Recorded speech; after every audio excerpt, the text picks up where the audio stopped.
If you wanted to disappear, this would be the place to do it.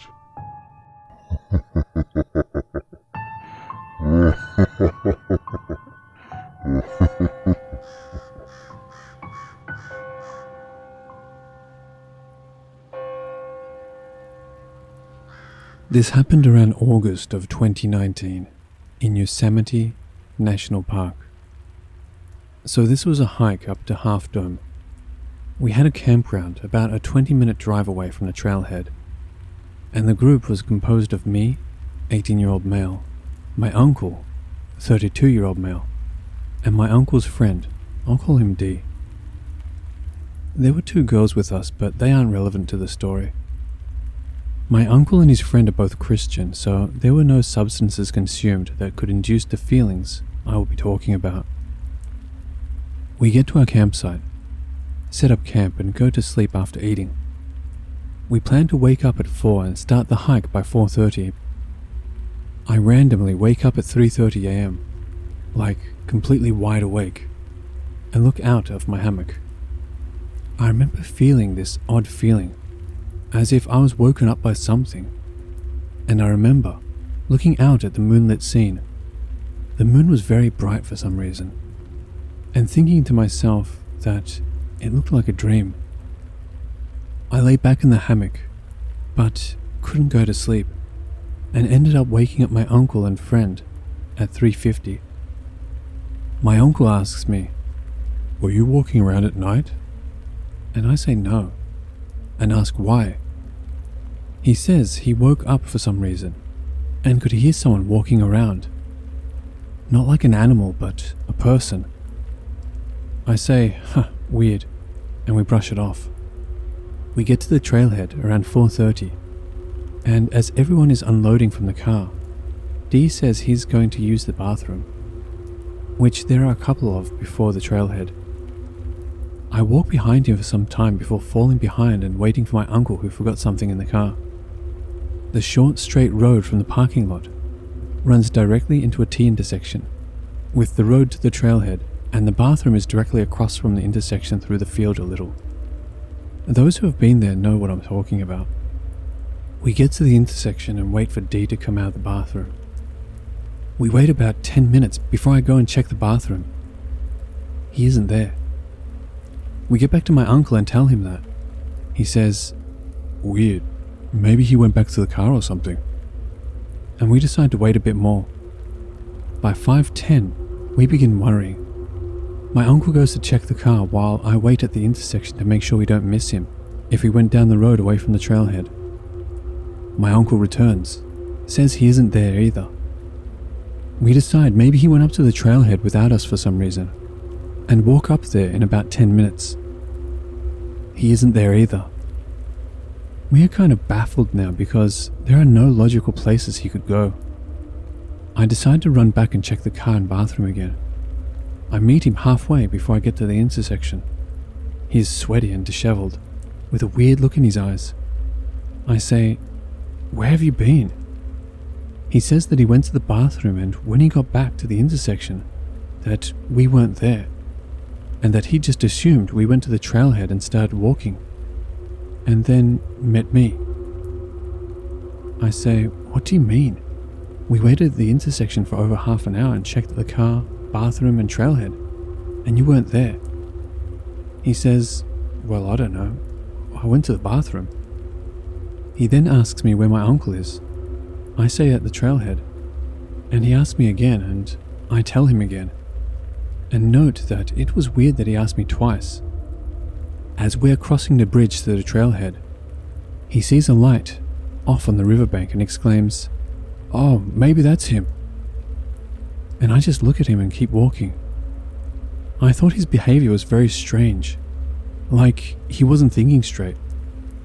We finally get on with the hike, and it goes by just as normal, except that we seem to keep losing things, such as my uncle's small red flashlight, one of the girl's gloves, a water bottle, etc. It's like we just simply forgot about the items and couldn't remember where we could have left them. On the way back it got dark and we turned on our flashlights. As we neared the end of the hike, after the 2 waterfalls, it begins to seem as if we've been walking for far too long. My uncle also confirms this, asking me, "Didn't it seem like it's taking way longer to get back?" I say, "Yeah, I was just thinking that." We keep walking, but it still seems we weren't making any progress. I've been on that trail many times, and as I was walking, I couldn't spot any familiar landmarks. It was weird. There was this odd feeling in the air, sort of a slight menacing feeling. It's hard to describe. I remember thinking, it feels like the woods are alive. We remark 3 more times about how long the hike is taking, and begin to laugh at it because it felt so ridiculous. After a bit, we finally and suddenly find ourselves on the final stretch and make it back to the car. Now, all of this seemed odd at the time, but I just brushed it off. I only realized how weird those events felt after we got home and my aunt asks my uncle, "Were you camping?" And he says, "Yeah, how did you know?" As we didn't tell them we were going since it was kind of last minute. She says that she had an odd dream where she sees my uncle in a tent in a forest somewhere and someone is outside his tent. She says she couldn't see who it was, but knew there was a presence there. She says that she woke up around 3 and had the strong urge to pray for him, and she did. My uncle kind of looks at me after that like, "Are you hearing this shit?" I honestly don't know what to make of all this, but I wanted to post it to hear your opinions.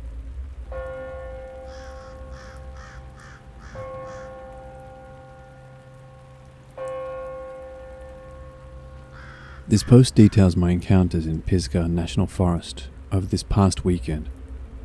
I went with one friend, who will be referred to as B. I will post objective observations, followed by our possible interpretations, followed by my own questions. So we arrive late and park at Table Rock. There are quite a bit of campers already set up in their tents. After eating, we decide to sleep in the bed of the pickup truck and watch the stars. B went and took a shit over in the woods. So fast forward and we're chilling on the bed of the truck. I notice one star in the sky that looks a different color and is moving around quite a bit. It's hovering in the same general area, but it's going left, right, diagonal, up, down, etc. Upon looking even closer, the star looks more like a circular prism for the main body with other, smaller circular prisms that are folding in towards the main body. I tell my friend, "Look at that star, it's moving." He identifies the star immediately and confirms that he sees it moving as well. He also confirmed the circular prism thing upon closer inspection. I may not have perfect vision, by the way, but it's good enough to drive, and B had his contacts in, so he had perfect vision at the time. I actually get scared of the star for a bit because I feel like it knows I'm watching it and was increasing in activity. It may have even looked like a humanoid figure for a second or two. So I hide in the truck for a bit before regaining confidence and going back out. I decide to look at a different star to see if I can create the same effect with my mind, therefore proving that it isn't the star itself. So I pick the next brightest one, which is located a seemingly perfect 90 degrees from the first one. This star seems normal at first, but then starts moving around and doing the exact same thing the other star was doing. It seems to be picking up activity as I'm intensely staring at it. Unbeknownst to me, B was already skeptical of this particular star as well. He confirmed seeing the same thing when looking at this other star as well. Still, it was much less pronounced and was a normal color. The original one had like an orange glow to it instead of a more traditional star-colored white. All the other stars in the sky were normal and did not display any such activity. Next up, we hear a stick smack loudly into a tree, exactly where B went to take a shit. B claims to have heard some angry ape-like sounds with footsteps moving through the trees closer to us and the parking lot. I did not hear the latter, but I definitely heard the stick smack. It was pitch dark at that point, and seemingly no human activity in the area aside from tents on the opposite side of the parking lot. B has a feeling that he pissed off something territorial with his shit, so we get into the truck and sleep there.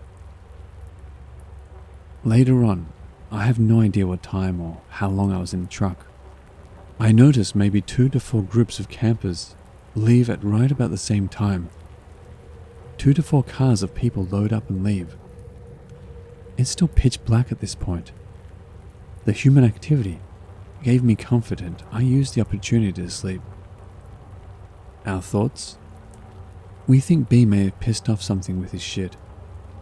Once we got into the truck, he couldn't get at us like maybe it had planned, so it redirected his anger towards the other campers in the area. This may have reached a breaking point where several groups of campers decided to get the hell out of there. Anyone else was going to stay in their tent no matter what. It was still pitch black at the time, so it's unlikely that people were finishing hikes, especially not multiple groups at the same time. One car in particular pulled out of the parking space before everybody got in, which may be a sign of being rushed or simply trying to move quickly. My questions: does anybody have any info on Table Rock? Apparently, it used to be a place where Native Americans did sacred ceremonies. I haven't found any info on what type of ceremonies or anything at all. Has anyone ever seen star activity like that before? Anyone experienced anything weird at Pisgah National Park in general? Has anyone ever seen star activity like that before? We feel that Table Rock may be a hotbed for activity. The next day we drove to the other side of the park and went backpacking in the Linville wilderness. We didn't want anything to follow us. Nothing crazy happened overnight. I did see a lot of shadows outside the tent, but I didn't hear any noises, so I figured I was either hallucinating or it was somehow natural.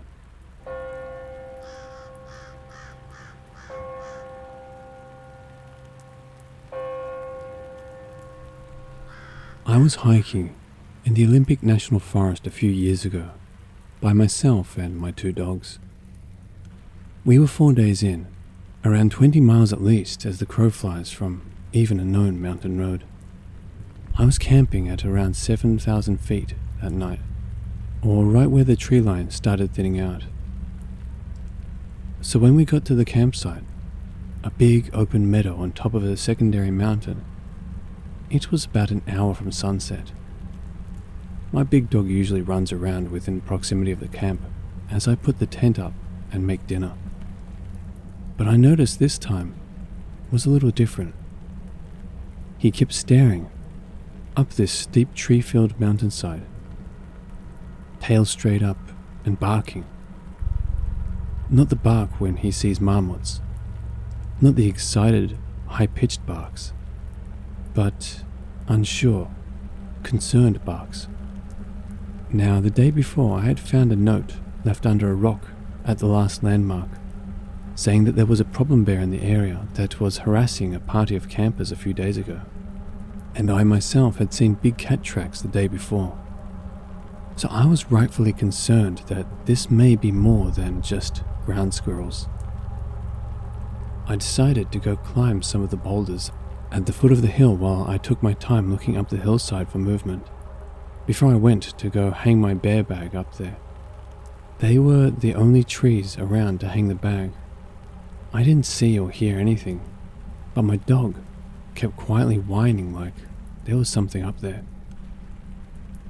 So, while still concerned, I started hiking up this steep hill to hang the bag. It was so steep, I had to use the trees to balance and lean against so I didn't go tumbling down, before making another 5 to 6 step push to the next tree I could lean against. Anyway, I'm slowly making it up this hill or ridge, hopping from tree to keep my balance. Then, I get about 100 feet up the hill and I hear a whole lot of movement about 50 feet in front of me. My dog immediately goes from a deep, low growl to a savage, slobber flying everywhere type barking now. My heart starts pounding out of my chest and I start to panic. A million thoughts go racing through my head in a matter of seconds. Because if this is a bear, my dog is going to try and save me, in which he will most likely die. And I'm stuck here. If I have to get off that hillside fast, I'm almost 100% going to trip and fall off the 12 to 15 foot cliff onto the boulders below. So I'm feeling pretty screwed about now. Then I hear my other little dog start barking and freaking out down at my campsite, which was just out of sight. I had zipped her in my tent so she wouldn't wander off while I was away. So yeah, I'm absolutely panicking at this point.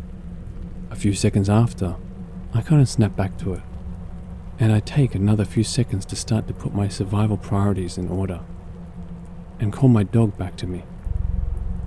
He comes and sits against my feet, as my back is up against a tree, so I'm kind of pinned and stuck there for a moment.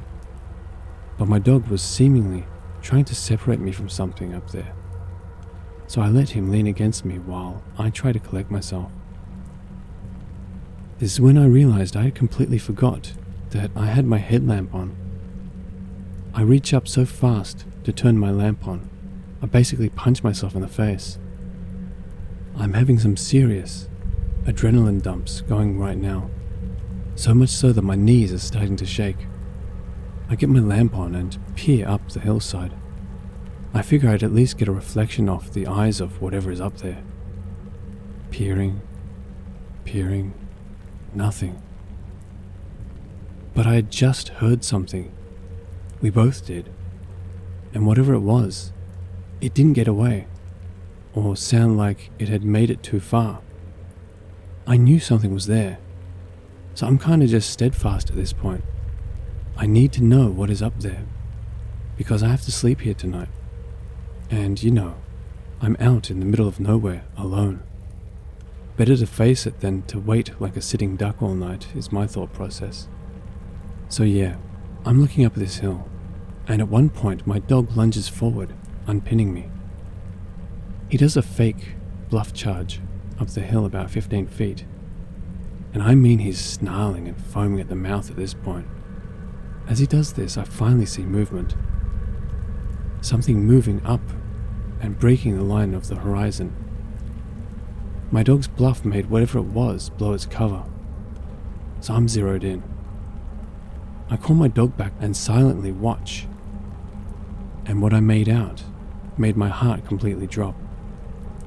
There was a man crouched about 75 feet directly in front of me, wearing not camo clothes, but some raggedy shit with a hood that blended into the environment perfectly. Actually, almost like a makeshift guile suit, but with his face exposed. I couldn't see his eyes, and his face was covered in dirt or something, but I knew we were staring right at each other at that moment. So I stare for what seems like minutes. No words. I felt like I was trying to subconsciously convey that I was going to stand my ground. I wanted him to know that I saw him, but I guess I was just too shaken to speak. As I'm staring, my little dog back at the campsite started to bark her head off again, like she was scared. And I also had to get off that hill before total dark, or I could be seriously hurt, even risk dying trying to get back down.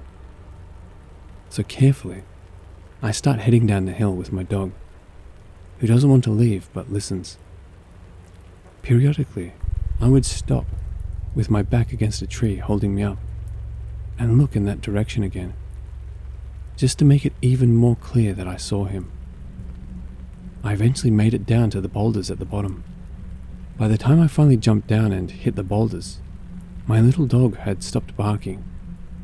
I could only see the top of my tent from the bottom of the boulders. I thought she was barking just to bark. Dachshunds do that. or just barking back at my dog. But when I get there, my little dog had somehow got out of the tent and was walking around the camp growling, with her tail sticking straight out. Still trying to hold it together, I thought, okay, maybe she just got her nose between the zippers and worked her way out. But I was positive I had zipped it so the zipper tab and the openings were at the very top of the tent door, out of reach. So in a mixture of being terrified, pissed off, and the feeling of needing to do something, I reached into my day bag and pulled out my gun. I fired a single shot into the air as the sun was setting, climb into my tent without eating, and lay with my gun next to me until first light. As soon as the sun came up, I was packing up my shit and leaving, heading back down the mountain. It sucks. It was all downhill back, but I still couldn't cover the ground to get back to my car in one day. It was dark by the time I made it to the last camp, about 4 miles from my vehicle. Thankfully, there were other people there. We sat around a fire they made, and I felt pretty relieved and safe.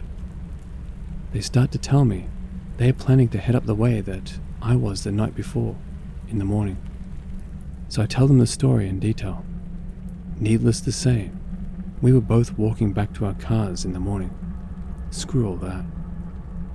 The thing that still creeps me out to this day, though, is when I got home and started reading reviews of the same hike I was on. Other people had similar experiences to mine as well. Even a man found dead from a fall around the same boulder range 2 years ago, and a woman found murdered last year.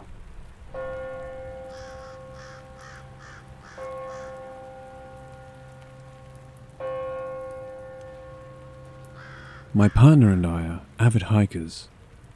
Last July we went on a trip and decided to camp at this spot we love, just west of Shenandoah. It's quiet, off the beaten path, and offers absolutely spectacular views of both Shenandoah and portions of the George Washington National Forest to the west. The first day and evening of trip itself were nice and uneventful, though we didn't sleep super well because of the humidity. The next morning, we decided to go for a walk in a portion of Jefferson Forest we had never been to before. It's comprised of ATV trails and about a dozen campsites, but has a trail that leads to an old fire tower we'd always wanted to check out. It was about a 45-minute drive from our campsite, mostly on back roads. When we got there, the first thing that stuck out to us was how empty the campsites were. We actually didn't camp there the night before because we'd heard that the site is usually packed, and we knew we wouldn't arrive early enough in the weekend to get a spot. There were only 2 spots taken. In one was a desiccated tent and a bunch of garbage. It looked like someone had been there for a while, but it was deserted when we arrived. In the other was a young woman, I'm guessing in her late teens, setting up a small backpacking tent. There was a truck and one other smaller car in the parking area. We parked and started getting our gear together, and the woman approached us to ask if we knew where the trailhead was. I told her that we'd read that it branches off about 100 yards into one of the ATV tracks, but we weren't 100% sure which. Since I was getting such weird vibes from the place, I kinda hoped she'd stick around and go with us to find it. But she just thanked us and took off in the general direction of the trail. We set off and walked up and down a few of the ATV trails until we found the walking path. We saw 2 ATVs shoot by us at one point, but otherwise didn't encounter anyone else, including the woman from earlier. It took us about an hour to get to the top of the mountain where the fire tower was. It's an old metal structure and you have to climb a narrow set of stairs to get to the top of it. We got up, looked around, took some pictures and started heading down. Honestly, the view was kind of a letdown. About halfway down, very suddenly, everything stopped. The birds, the bugs, it was dead silent. And I don't quite know how to put this into words, but it felt like the ancientness of the forest was contorting and crushing us I felt trapped and cornered in spite of the expanse around us. My partner and I looked at each other and wordlessly started to book it out of there. We started running back to the car, and the feeling only followed us.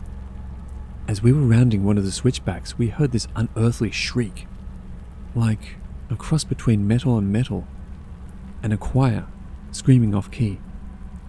And we saw something. I just got a glimpse of it before we blacked out. I don't know how to describe it other than it looked huge, despite clearly not taking up much physical space, and moved in writhes and flashes. It didn't have a color. It just felt like evil and emptiness. I probably only perceived it for half a second before my memory just completely gave way. When we came to, we were sitting in the car and 2 hours had passed, double the length of time it took us to get up there. I don't know if we lost consciousness or just somehow blocked those hours out. I learned later the exact same thing had happened to my partner. Both of the cars were next to us in the parking lot, and there were still just the 2 tents at the campsite. The woman wasn't in hers, and it looked exactly the same as she'd left it. I think about her all the time, and I've spent a ton of time trying to figure out if someone went missing around the time of our trip. It took a few months for my partner and I to talk about that day. Some of the stories I've seen posted on this sub have made me feel so much less alone. We still love to hike, but honestly, haven't been able to in Appalachian forests since this happened. I'm curious if others have had other experiences like this.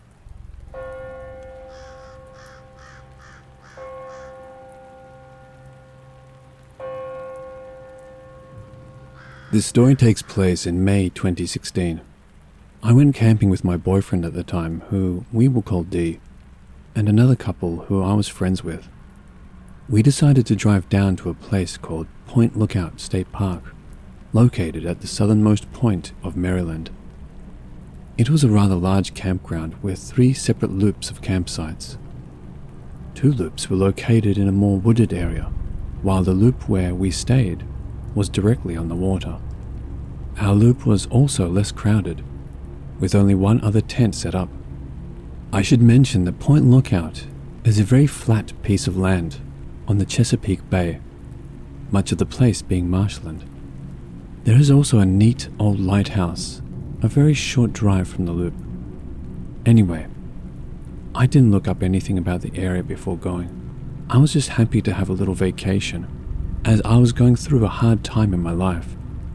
We pitched camp at the most perfect spot on the loop. It was directly on the water, but far enough from the road to not be seen by other people, with a curtain of tall grass guarding the view from anyone else. Basically the perfect spot to drink and smoke weed without being bothered. This was actually my first time camping, and Dee wasn't very into it either, so we pitched a pretty pathetic loose tent. But it didn't matter since we were barely in the tent, except to sleep.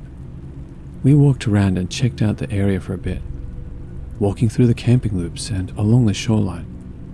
The whole area just gave me a slightly weird feeling that I can't describe, like a solemn silence that is also very heavy, if that makes sense. At one point, I broke off from the group to use the bathroom facility. As I was walking along the trail, I saw a large, I mean huge terrapin tortoise walking across the path directly in front of me. As it walked, it kind of made eye contact with me and didn't break it. It wasn't a terribly strange experience, but again, it just felt off. When I came out of the bathroom, the tortoise was gone, even though it was walking extremely slow. The first night was uneventful besides the extreme wind that blew through the park. As I said, the park is located right on the bay on a very flat land, so it's a frequent experience. Unfortunately, since I pitched the most mediocre and loose tent, it blew around all night and felt like it was going to lift from the ground and take us with it. Needless to say, I did not get much sleep that night. The second day, we decided to explore the old lighthouse. It was their spring season, so they had open tours for a few hours during the day.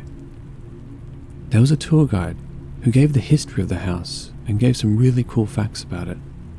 One thing the guide seemed to breeze right over but stuck with me was that the man who built the house, along with the next two owners, died very shortly after living in the house.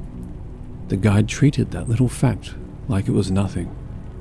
We continued to hike, drink, smoke, and do all the other camping shenanigans, having a great time. It was time to go to bed, and this was where things got strange. This night was not windy at all. In fact, it was dead silent.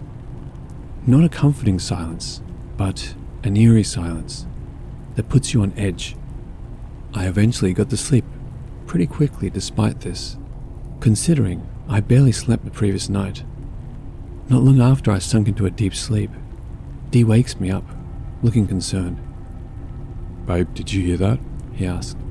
"No, I was asleep. What happened?" I asked. He replied, "I heard someone yell, 'Hey,' outside our tent. I think there's a man outside." I didn't think much of it at first. I thought it was just the other couple talking to each other since their tent was pretty much right next to ours. But then I heard our friends snoring, which meant they were fast asleep and obviously not talking to each other or us. I was still skeptical that Dee heard anything. We were drinking and smoking all night, so it could have just been paranoia. That is, until I heard the footsteps. Circling around our tent was the sound of heavy boots making their way along the gravel. The steps had a little clanking sound, like one of those old-time steel boots. This was no paranoia. We both looked at each other and thought, who the hell was at our tent? And what did they want? The mesh window of our tent was open, and we could see outside around us. We watched above and around us, following the sound of the footsteps with our eyes, but never seeing a single person. I got chills until the sound made its way back down the path and eventually disappeared. Dee and I looked at each other and just said, "What the hell was that?" We left the next day as planned, and we told our friends what happened. They were fast asleep and didn't hear anything, they said. Not surprising. Those two could sleep through a tornado. This is where the story comes together. When I got home, I decided to research the park. Suddenly, everything made sense. Point Lookout was once a Civil War prisoner camp. Buried all around the park were the bodies of Confederate soldiers. The prison housed prisoners in horrible conditions and was constantly overcrowded. There are stories of torture at the camp, and even in the basement of the lighthouse. The ghost sightings were abundant from others, many stating that they've heard or seen prison guards patrolling the area, and even questioning some of the park guests. I was convinced that that's what we experienced that night. The sound of heavy boots and the loud "hey" seemed to match the other descriptions. There are also stories of people seeing a woman walking along the shore of the beach. She comes up and asks people where her headstone is and if they can help her find it. It turns out there was a woman buried in a nearby cemetery whose headstone was in fact stolen. It was found in a hotel in Washington, D.C. some 50 years later and was never put back. I can only assume that she is going to walk the shoreline until they put it back, if they ever do. Anyway, I really want to go back now that I know the history of the park. For anyone who has been to Point Lookout, have you ever experienced anything strange there? I'd love to hear some stories.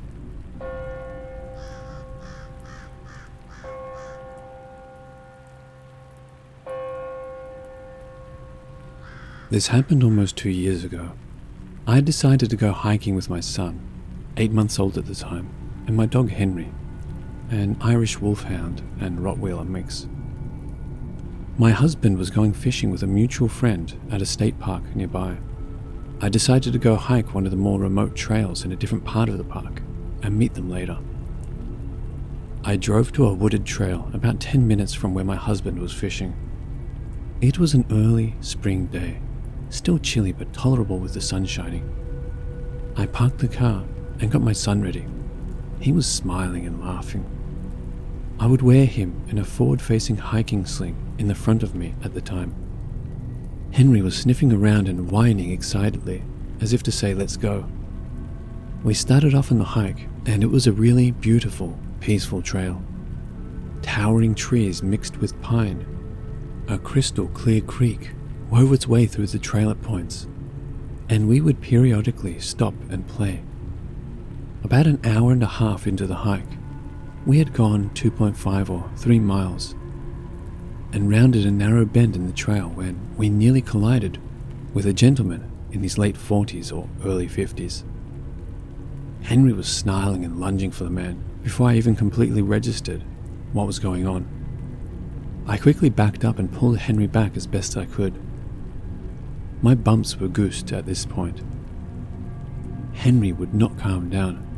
This was very unusual behavior for him, but not if he was trying to protect us. Trying to talk over Henry, I loudly said, "I'm sorry, Henry is just very protective of my son. If you move off to the side, we can pass you." My son was very quiet during this entire exchange, which I found a bit odd. The guy was staring very intently at my son. He then laughed slightly and said, Oh, he should be. It's a good thing he's with you. Then he motioned to something around his neck and said, I'm just out here taking some pictures. It's a hobby of mine. except he wasn't wearing any kind of a camera around his neck or anywhere that I could see. I politely asked him again to step aside so that we could pass. At this point, Henry was sitting down but growling still. Henry would not take his eyes off the guy.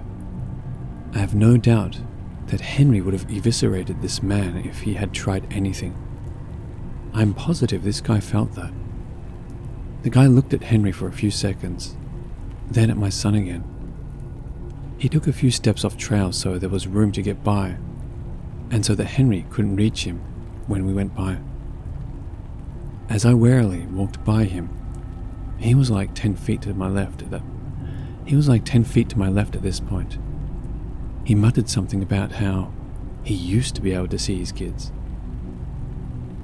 I kept looking back as we walked away to make sure he wasn't turning around to walk our way. He did continue to stare after us for several minutes though, until I could no longer see him.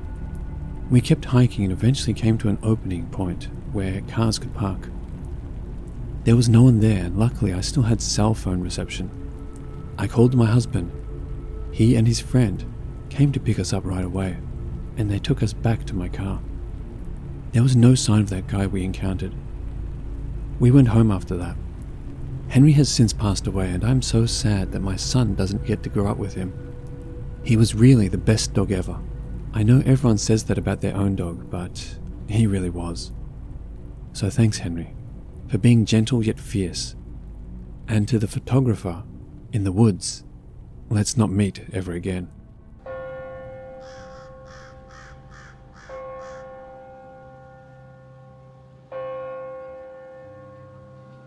Hello watchers and listeners, thank you so much for watching. As always, a big thank you to all of the Reddit users who kindly allowed me to use their stories. If you want to help support this channel, you will find links to both my Patreon and my Teespring store in the description below. So feel free to have a look. And the biggest thank you to all of you who continue to support me. I truly do appreciate it. And remember, Papa loves you.